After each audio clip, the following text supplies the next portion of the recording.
Live అకౌంటే కదా. Debit అంటే ఏమి? పోయేది అకౌంట్ లో నుంచి పోయేది.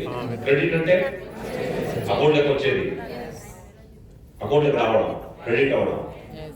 ఇక్కడ క్రెడిట్ పార్ట్కి వచ్చేప్పటికి ఇక్కడ 76 ఉంది, 73 ఉంటుంది. సో ఇదేంటో చూద్దాం ఒకసారి. అండ్ కింద వచ్చేసి ఇంకా కొంచెం క్రెడిట్ 4,12,000 వచ్చింది. ఇవి ఎక్కడి నుంచి వచ్చాయి ఈ 5 పేమెంట్ అంటే? ఇక్కడ కనిపిస్తుంది సేఫ్ అండ్ సెక్యూర్, కనిపిస్తున్నాయా? Safe and secure, safe and secure ఇట్లా మీ అకౌంట్ కూడా వస్తుంది. ఏ అకౌంట్ క్లిక్ చేసినా, ఏ డిస్క్రిప్షన్ క్లిక్ చేసినా అది క్లియర్ గా అవే చూపిస్తుంది అనమాట. ఎక్కడి నుంచి వచ్చిందని? Safe and secure online marketing. కనిపిస్తుందా? 76,000 రూపాయలు ట్రాన్స్ఫర్ క్రెడిట్ అయింది. ఎందుకు 76,000 వచ్చింది కమిషన్ అని మీరు అడగచ్చు. ఇది ఏంటో నేను మనం మాట్లాడతాను, 76,000 ఏంటో మాట్లాడతాను. దాని తర్వాత కింద వచ్చింది చూడండి 4,12,000. ఇది రెగ్యులర్ కమిషన్, వీక్లీ కమిషన్. ఎక్కడి నుంచి వచ్చింది? Safe and secure online marketing private limited. నేను క్లిక్ చేస్తే అగైన్ ఇది కూడా క్లియర్ డీటెయిల్ గా చూపిస్తుంది. డిస్క్రిప్షన్ క్లిక్ చేయడంతో క్లియర్ గా ఎక్కడి నుంచి వచ్చిందండి? Safe and secure online marketing. కనిపిస్తుందా? 4,12,705 రూపాయలు 2% టీడీఎస్ కట్ అయిన తర్వాత వచ్చిన అమౌంట్ ఉందా? అండ్ ట్రాన్స్ఫర్ క్రెడిట్ వచ్చింది కదా. ఇది ఈ బిజినెస్ లో ఇది రెగ్యులర్ కమిషన్ అయింది. ఇది రెగ్యులర్ కమిషన్ కాకుండా ఈ 5 పేమెంట్స్ అవేంటివి నాకు తెలుసు విద్య. 20 లక్షల కంటే ఎప్పుడైతే ఆదాయం వస్తుందో సంవత్సరానికి జిఎస్టీ నెంబర్ తీసుకొని జిఎస్టీ కట్టాల్సి వస్తుంది. జిఎస్టీ ఎంత పర్సెంటేజ్? 18%. లక్షకి జిఎస్టీ ఎంత? 18,000, 18,000.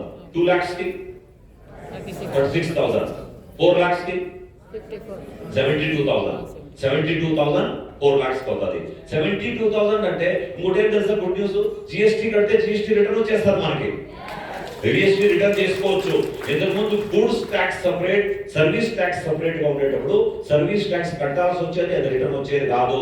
ఇప్పుడు గూడ్స్ అండ్ సర్వీస్ మర్జ్ అయిపోవడంతో ప్రతి గూడ్స్, ప్రతి వస్తువుకి కంపెనీ ట్యాక్స్ కడతా ఉంది. మనం కట్టి ఇది జిఎస్టీ మాత్రం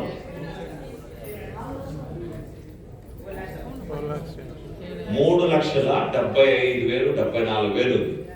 3,74,000 రూపాయలు నెలకు జిఎస్టీ కట్టాం. క్లాస్ గురించి స్టార్టింగ్ లో చెప్పింటి, బట్ ఈసారి ఎక్స్క్యూజ్ మీకు, ఎందుకంటే షాక్ లో ఉన్నారు. ఇంకా ఆదాయమా tax 3,74,000 pure white money clear cut గా చూపించుకునే ధైర్యం ఏ జాబ్, ఏ ప్రొఫెషనల్ అంటే చెప్పరు, చెప్పకూడదు. బట్ దేశాల్లో నమ్మకం మనకు కావాలనుకుంటాం కదా. చిన్న పేమెంట్ చెప్తే నమ్మేస్తామేమో, బట్ ఇంత పేమెంట్ చెప్తే మనుషులకి అసలు అటు రీచ్ అవ్వదు కదా మైండ్. 3,74,000 రూపాయలు నెలకు జిఎస్టీ కడుతున్నాము అంటే ఈ బిజినెస్ లో పవర్ ఉందా లేదా? లేదా? ఆర్మీలో ఆఫీసర్ అవ్వాలనుకున్నాను. ఆర్మీలో ఆఫీసర్ అయ్యింటే ఎంత డబ్బు సంపాదిస్తారో తెలియదు. అభిషేక్ లాగౌట్ చేయనా? హలో, లాగౌట్ చేయమంటారా? Thank you. సో 3,74,000 ఆర్మీలో ఆఫీసర్ అవ్వాలనుకున్నాను. ఆఫీసర్ అయ్యింటే ఏ ర్యాంక్ రీచ్ అయ్యింటానో నాకు తెలియదు, కానీ